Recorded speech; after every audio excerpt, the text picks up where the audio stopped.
Wait, even though we're sharing right now? Isn't that? If you don't want it on the video, I won't be on the video. you want to be in the video. Sure. You want to be. I don't mind. What? I don't mind. So then you know what? You want to turn the video. No. Okay. The famous fine. Okay. So who wants to share? You go first. About what? Father goes I first. want to hear. Nah, but I want to hear. No. Okay, are you sure you want to hear it? Because it could be we wrote the similar Let's stuff see. and then it will ruin your... Won't ruin anything. Okay, so how does it impact my life? So one is that Hashem is loving and that there's always another way to come back and to get closer to Him. That's one thing I learned. Two, that we have the keys to all the doors and that Hashem is showing us all the doors and that we have the keys to open, we have the keys in our hand, and that there's a scale between good and bad. And what did I learn from this? One is that the world is not just a passage, but also a gift. Since you said that you could have pleasure in this world too. Because I always used to think that you just go through this world and you go ups and downs, and then getting is a real gift. But and two is that we can never lose the keys that Hashem gave us. Meaning, it doesn't matter what you do, you always have those keys. And three is that got with the scale is that this world is a scale between good and bad, and that the more the challenge, the bigger the reward. And my questions are what you said on Shabbat at the beach, meaning my father, right? He had a friend that he was hanging out with a bunch of friends, and one of his friends came up to him and said, "I have the best shacharis in the world," and he said, "Okay," and he said, "I had chillent." Like he didn't pray at all. He had chillent and called it a shacharit, and my dad said he was very against that, and I was with him on it, right? Because you can't just I don't know, because you said that if you go to the beach and you could really enjoy Shabbat, just like this guy, it really looks like I had the chillent, I really enjoyed the shacharit, so I wanted to hear what you have to say on that. And two is what you said about the generation of the kids. It confused me because most of the kids that are like his age or my age, they're not like as I know they ask a lot of questions and the belief and the this and that, but still many years ago the Muni used to be much stronger than here. You think it was stronger, or you think it was more simplistic? I think it was. Right, but they believed more. So someone told them just to believe in God, they would just straightly believe. I think it was strong. Lots of points because now you could be a Jew and not be hated, unless let's say on the internet or whatever. I 100% get bullied saying I'm Jewish ever, but I'm talking about right now I can live in Israel and be Jewish and it won't scare me. I could do everything. I could do all the mitzvahs. My dad helps me with all the mitzvahs. He tells me, my mom tells me, and all that. And I have all the sources, and yet I still slip up a lot, right? And also many of the other kids, right? So most kids that are actually let's say not keeping Shabbat, most of my friends that don't keep Shabbat, their parents are very strict in a way. Actually, they have boundaries and all these stuff, and they're just going off, right? And they have all the tools, but they're leaving it. Back in the day, there was some kids that went to school and they got their face bleeded up or whatever, bruised up, because of just saying that they were Jewish. There was a bunch of Christian kids or these kids beating them up, and every other day they came back and still said they were Jewish and still were keeping all the mitzvahs and the Emunah. So I'm saying what you're saying about this generation of the kids, I didn't really Okay, so you're bringing a very, very important point, which is that Gullus, we're going to learn about that now in the Sirus Nefesh. Gullus has the potential to pull something very deep out of people that they wouldn't necessarily have on their own, and that's the point of Gullus. Like Rav Wolbe said that a person who was in concentration camps told him that he never heard of the people who were being killed in the gas chambers. He never heard that one of them didn't say Shema Yisrael. And even people who had no connection to Hashem, they were completely not from, but when they died, they said Shema Yisrael. We're going to learn about that, why that is. So I didn't mean there's a value in Gullus, like you said, being punched in the nose, which brings out something much deeper than can possibly be had when you don't have that situation. What I meant to say is that the general understanding of Hashem was more superficial because Gullus only allowed that to happen. You can't. There's a limited amount of understanding you can have of Hashem if you don't live in His house. And the Gemara says in Mefurish, it says that Talmud Bavli is called Ha'am Holchim B'choshech Ro Or Gadol. Hashem put us in the dark like dead people. Zeh Talmud Bavli. That being in Bavel means we're in Choshech. And the Gemara explains why, because they had certain midos over there. They fought with each other, right? They were chovlim zeh, they had gas saruach, because Bavel itself had certain midos that they couldn't get out of.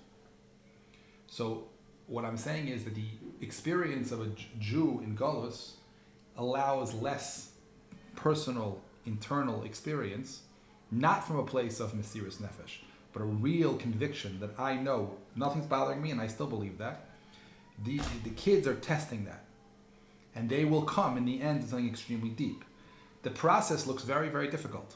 It looks like no one's keeping Shabbos and no one's doing mitzvahs. But what's going to happen is something incredibly beautiful that is a more deeper version of Atzel Elohim than ever was in the history of the world. That's Mashiach. That's Yaldei Mashiach.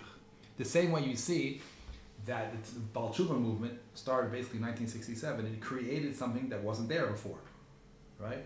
The difference of the Jew that was, let's say, pre-Shlomo Karach and after Shlomo Karach, right? The totally different version of Jew. He changed the world. That's the Tnuah of Tshuva, right? Gave it more depth, more love. And you look around now. What's a minyan that people are really enjoy for Kabbalah Shabbos? It's the Karach minyan. The guy's dead 20 years, right? Doesn't make a difference. He changed something in Yiddishkeit. That's a development. So I'm not coming to. You have to be very clear about something. When we're talking about different generations, there's absolutely no zilzal. I'm not saying they should have been. I'm saying that's where they were holding. Yeah. This is where we're holding. You have to value every step. I'm looking at these kids and I'm looking at their value. And this is a very important part of chinuch, right? A very important part of Yom Ha'atzmaut. People are upset at Yom Ha'atzmaut because, look, the Medina came and built this government which is Mechal Shem Shamayim, right? So what they're doing is looking at the negative. It's like saying to a kid, he's born, right? And he becomes 13. You know, a kid until he's like 13, right? Yeah. The Gemara says he has no Yetzer Tov. When he gets to 13, he has Yetzer Tov. So the question is, I don't get it. When he's 13, that's where all the problems start. Until that, a kid's Yellow Tov Yerushalayim, right? It used to be anyway, right? Yeah. What happens when they're 13? You got to make decisions. Beforehand, your parents made decisions for you. So in Geula, when we're having a Medina, right, or a child is making decisions, they make a lot of mistakes. A dumb parent, a parent who's negative, focuses on the mistakes. A smart parent looks at the value and says, well, look what you are. You're amazing, and you're going for something which is so incredible, and you're going to get there. And yeah, there's stuff on the way. That's Ayin Tov and Ayin Ra. Right? So I look at this generation and I see the power. And when you look at someone in B'Tov, what you do is you pull that Tov to the forefront. And then they can become that. Right? If you're told you're bad, you'll be bad. If you're told you're good, you'll be good. So, yeah. Now, I just want to point out something. The things that he said, right? I don't think you could say, I said all those things. Right? And he picked out certain things that were extremely meaningful to him. Why? First of all, he heard what he needed to hear. The same way if two people read one pasuk, they're going to see two different chalakim of Torah, what he needs to hear. And he picked out the things that he needs for his development in his life. That's why it's his chalak in Torah. We're going to walk around and see this in the room. We're going to see, does everybody have the same things? Probably not, right? Probably each one's going to pick a point out that's extremely relevant to them. And don't blame it on me. Right. Because all I did was open up the table and you started hearing things from your own self, which is exactly what you're supposed to do. What I mean, don't blame it on me, is don't give me credit. Right? It's your neshama processing, and it's your hasagot, and that is your Sefer Torah. What about the thing I said was the children's? Is that like considered? Okay, so I think that I'll tell you a story of the Baal Shem Tov, just to give you perspective. There's a story about Baal Shem Tov. He asked, who was going to sit next to me in Olam Haba? So he went and they showed him a guy, and this guy, what he did was, he went out. He's a huge fat guy, and he said, maybe not getting the story exact, but he basically spent his whole day cutting down trees to make food, to eat a lot, and do it again all day long. Okay? Baal Shem Tov said, this guy, like, what? How could it be? He asked him, what's your story? Why are you doing this? So something like the fact that his father was killed Kiddush Hashem, and he wanted to be super huge in order that it should be a bigger carbon of Kiddush Hashem, something like that. Okay, something kind of like weird like that. Okay, and this is the person who's next to him in Gan Eden. Why? Because the pneumius of that action was huge. Now, I don't know what that person is doing when he's eating his kugel or his cholent. I have no idea, and I can't judge it because I don't know, right? He might be doing something that's late tzarus. He might be saying, yeah, chakras, cholent. He might be saying was very meaningful and deep to him and made a big experience with him. He experienced Hashem giving to him, and he felt very connected in that situation. The same way that he would say Shemon Esrei is supposed to do. But it's not chakras. So what he's telling you is that the matara of chakras was accomplished by this action in a different way. Now, I have no idea what's going on in this person, and I won't know, and it's not my business. If he talks to me, then I'll ask him. But I wouldn't judge him, because I don't know. You can't know what's going on in someone else's opinion. 100%. What if he's taking it, let's say, for the good? Let's say he's, the second thing you said, what if he's doing it for, just to experience the chakras and he experienced it better that way? Let's say he wasn't doing it for something. Can you take away the fact that he had a very deep, intimate experience with Hashem? Is that not true? No, I'm asking did he do the mitzvah of Shachrit or not? The mitzvah of Shachris in terms of the action, no.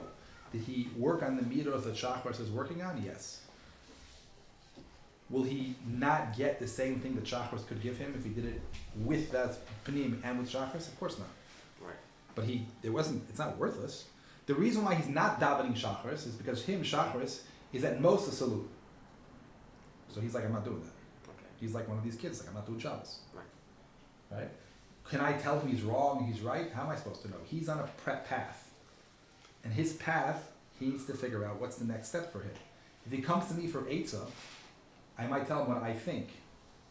But he'd be an idiot just to do what I said and not think about it himself. When he makes a decision to do it this way, it's again, he's getting close to Hashem. What will happen? No matter what he chooses, it's a possibility to get close to Hashem. The question is how much pain and how much difficulty will he ensue by making choices, right? So should a person not do a mitzvah that he doesn't feel connected with just because he's not ready to do it? Or should he do it anyway because that's what you're meant to do? Should? You're asking me again. You're asking me to be the know-it-all. Is it possible to say that if a person does a certain mitzvah, it'll cause nezek? Yes. Is it possible to say that a person does mitzvah without feeling it, it'll be very valuable? Yes. Depends on the mitos inside.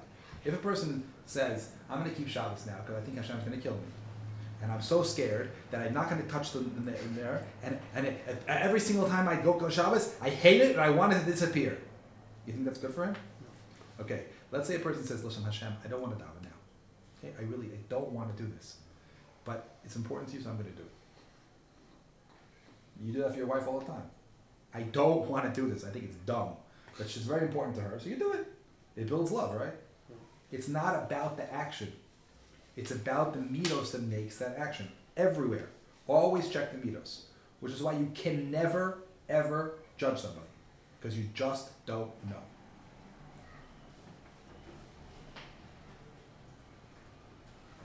What do you feel about that? Oh, sorry. What do you feel about that answer?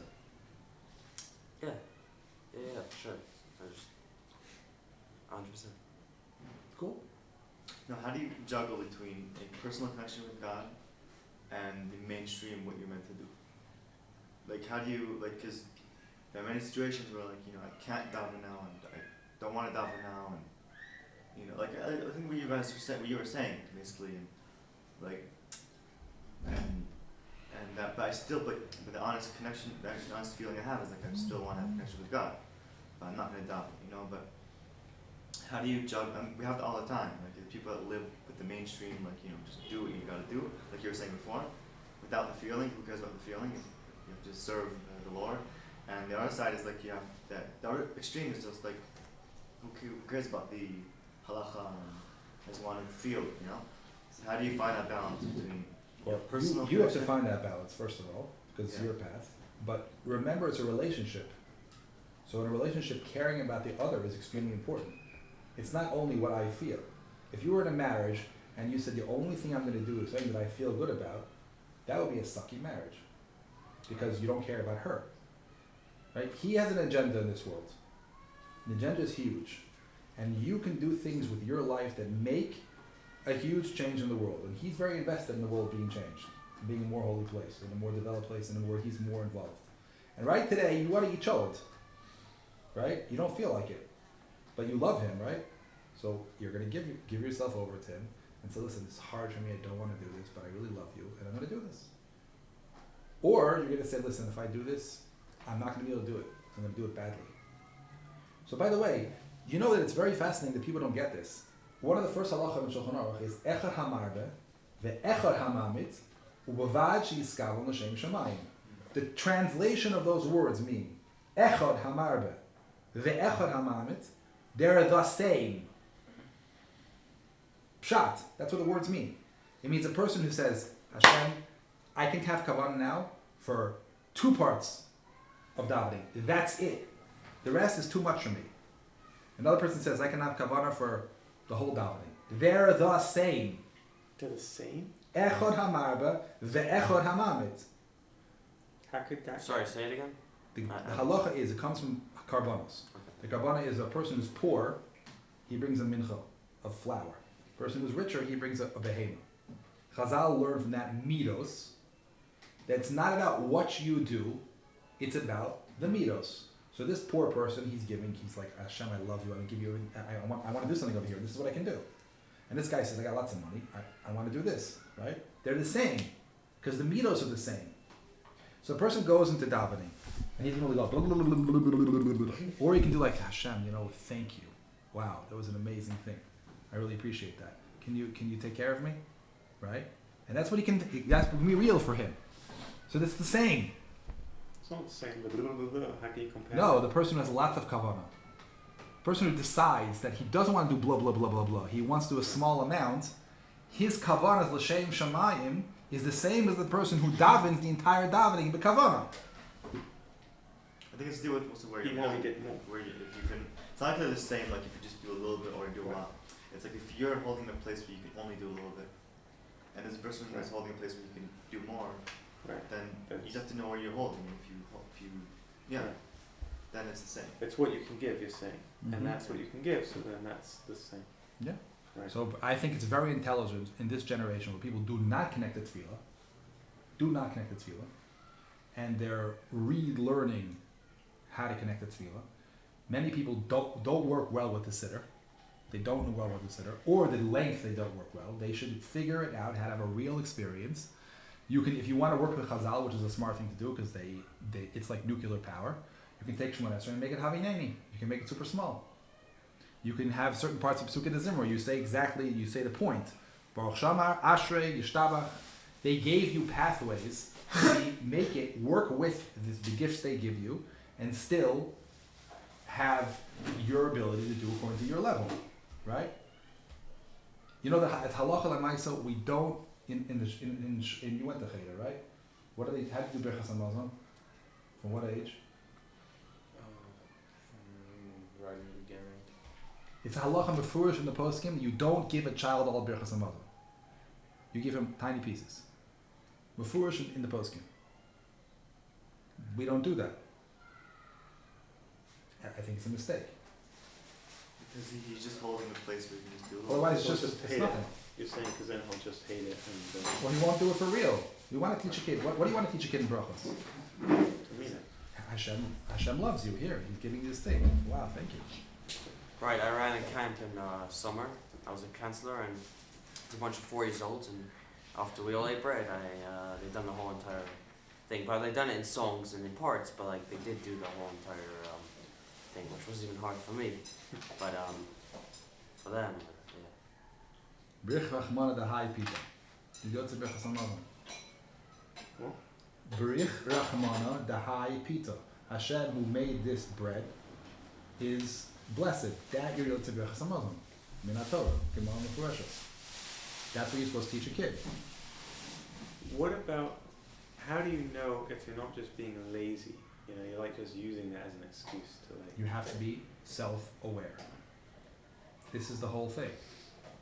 Is it because you're lazy, because your goof is running your life and you're not using your higher self, or not? And you know what? You'll figure it out. Because if you do it, you'll notice the impact on your life.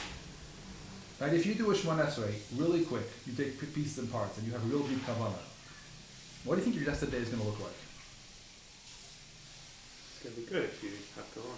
And it's like, yeah, I don't feel like davening. I'm going to eat cholent today. You're going to know. You're going to be in the sheker. You're going to know.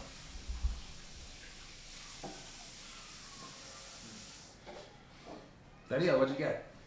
Okay, let's see here. First point was to see God as wanting me to have the best life by connecting with Him, and not to see Him as an angry man in the sky.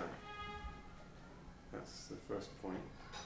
And the second point is that mitzvahs are meant to change our midas. Not the purpose isn't just to do the mitzvahs, but to do them in order to change our midas. And if your midas aren't changing, then something's wrong with the. And since you like to be trusting, you want to see that in a very organized, clear fashion. It's very easy to read. Derech Hashem, Chelik Aleph, Perek Beis, and Perek Dalet. Derech Hashem. Derech Hashem, Chelik Aleph. Perek Beis, and Perek Dalet. Perek Beis, and Dalet. And if you want to see that in the literature version, Yeah. the Vilna Gaon, the Sefer Shari Kedusha from Chaim Vital, he speaks this out very clearly. And the Vilna Gaon was Mekatzer in Evan Shlema. This is his famous line: "In lo tikun hamidos lama li chaim." That's what he means. That the purpose of the world is to mitakin your midos, not to do mitzvahs and Torah. That's ehechatimtza.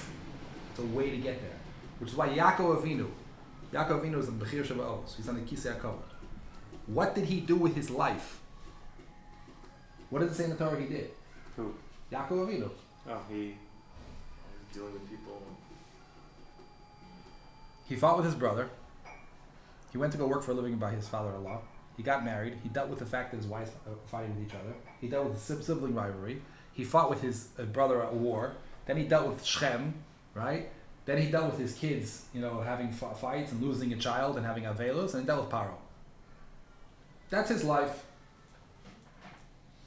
This is the most holy person that was in the world, sort of, on the Kisei HaKavod. Where's the Torah and mitzvahs? Well, he kept all Torah mitzvahs. Right. That's how he was able to do that. Tarek mitzvah shamarti. So now you can't mess with me, because I actually was, the PowerPoint was my Tarek mitzvah. So that's what he did. That's how he got there. How do you keep all the mitzvahs in the Torah if there was no Torah and mitzvahs before? You know why? I'll tell you why. Because the Torah and mitzvahs are natural to a person who has the midos of Tzelem Elohim. They come to them on their own. That's what it means. Avram Avinu learned the mitzvahs from his kloyos. Kloyos. His kishkis. His insides, right? His what's it called? The kloyos. Kidneys. Right? He got the eights of the lowest part of himself. That was told in the Torah and mitzvahs. Because if a person is mitukan, he got mitukan by seeing Hashem through his emunah, doing chesed. It's like, duh. Of course you should do it that way.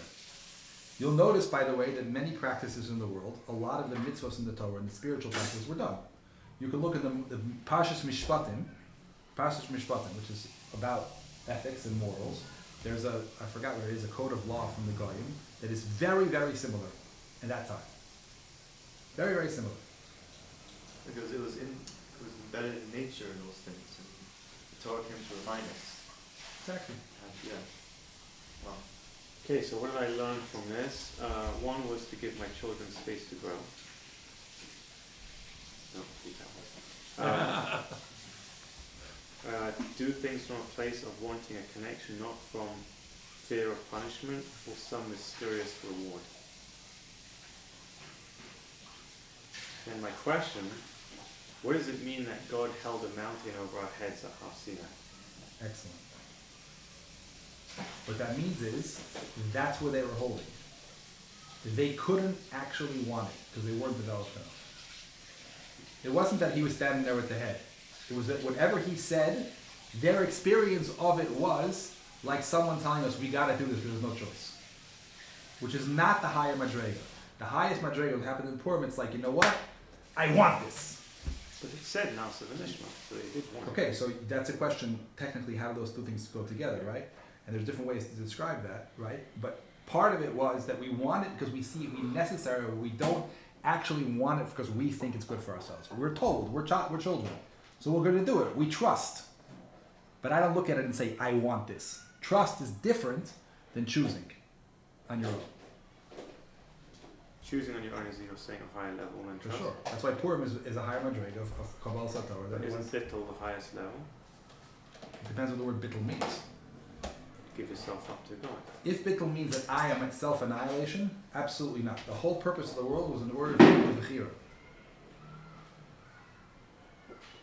If bittul means that I trust you, I'm able to put myself in a higher space because I know you're above me, right? Then that's a very healthy thing, because he is. I have a question. What's the point of like the Torah? Like we'll keep rules, we'll keep everything, but like what's the point of the Torah? The point of the Torah is for you to have ultimate pleasure. Because if you develop yourself the way the Torah tells you, you'll be so connected to Hashem that you'll have pleasure from the experience of Him for the rest of your life. And your life can be continuous to Ein Sof. That's the point of the Torah. Right? Like the Mesil Hashem says in the beginning, that the world was only nivra, lisaneg al Hashem v'lehenos miziv shchinaso. Which basically means, if you want to put it in terms, I wouldn't use the word sex, but I would use the word intimacy. He's giving himself to you consistently, always, giving you pleasure by giving him you himself. That's netzach netzach. And the only way to do that, if a man, his wife treats him badly, or is a disgusting person, right, or not a nice person, he can't be close. He's like, what? I can't deal with such a low person. So he gives the Torah and says, develop yourselves. Grow more, grow more. And the level you develop yourself, the more I'll be in you. Nevuah is like an experience of intimacy, because the person is so developed in his midos that he can experience more of godliness. In other words, if you take a radio wave, okay, the radio waves are going through the sky all the time, right? If you don't have a receptor, you don't have a radio, you're not going to receive it. Hashem is giving himself all the time, every minute, from the beginning of time till now. We create ourselves more kelim, more of a receptor abilities to receive that intimacy. You walk outside, you see the beautiful tree. That's a level of intimacy. He's giving you pleasure. So you can get more pleasure with connection to God than even having sex, for example. Yeah, it's just a muscle. I mean, that would be incredible for someone to actually get to that level. That's what Nevuah was. That's what Hasagas Apnimi Satorah is. It's something you're mishtageh from the pleasure of it. What people do when they glue their hands and they get intellectual pleasure, that's a minuscule version of what Torah is. Minuscule. It's like a very bad sex experience. That's what it is. There are people that enjoy, and many people enjoy, when they do this, it's coming from a deep place. Here. There's a I mean, part of here is also, for them it's also here. Like, it's like they're understanding, like, wow, that's amazing. Right, so like I said, there are people who are young kids who have sex and they say it's amazing. But if they Obviously, when they get married, they're married for 50 years and have an amazing marriage, it's like, that was cute. Right, intimacy is obviously. I'm not saying Hashem created the world for pleasure. There's a million madrigas of pleasure. He gave the Torah for you to enjoy it. So you're going to, if you learn it, to whatever degree that you are connecting to it. So you think that a tzaddik who eats a piece of bread is getting much more pleasure than someone who has like this huge meal, steak and everything, the best food you can imagine? A tzaddik is a word that means he does mitzvahs. You're talking about a kadosh, a person who's in a deep relationship with Hashem. Right. Yes, because much more than the bread it can possibly taste, right? The intimate experience of being given to and loved, right? And then there's more than that. The bread itself gives you a spiritual experience if you tap into the essence of bread, right? That is also a very deep, loving experience. So when you get more madrigas, you need less the sugar. Simple, right? A guy who likes wine, okay? Mm-hmm. You give him a $20 bottle of wine with a lot of sugar, and he's like, ich, right? You give a person who doesn't appreciate wine, it's like, that thing, that's like old wine. I want some sugar, right? According to your kalim, that's how much you enjoy it, right? So people begin to appreciate things that are, if you eat a lot of sugar, you can't have any taste buds, right? Because you're used to things that are very gas. That's what development of midos does. That's why you can't necessarily share the Pneumius HaTorah, because the guy can't even understand it, because he's blocked. That's why it's called Kabbalah, because you gotta receive it. You have to receive it. You know where we receive it from? The same way a woman receives from her husband. By the way, the musag of bittul can be properly understood if a person understands relationship with husband or wife in an intimate experience. And that's bittul. How a man takes a woman. I'm not going to get into it in this forum, but you'll understand what I'm saying.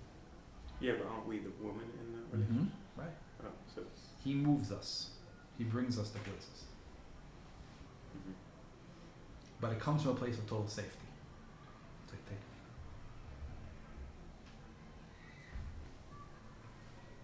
What'd you get, Zisha? I wrote it down. You want to share? Not specifically. Michael, you want to share something? I came towards the end, so yeah. Up to you. We got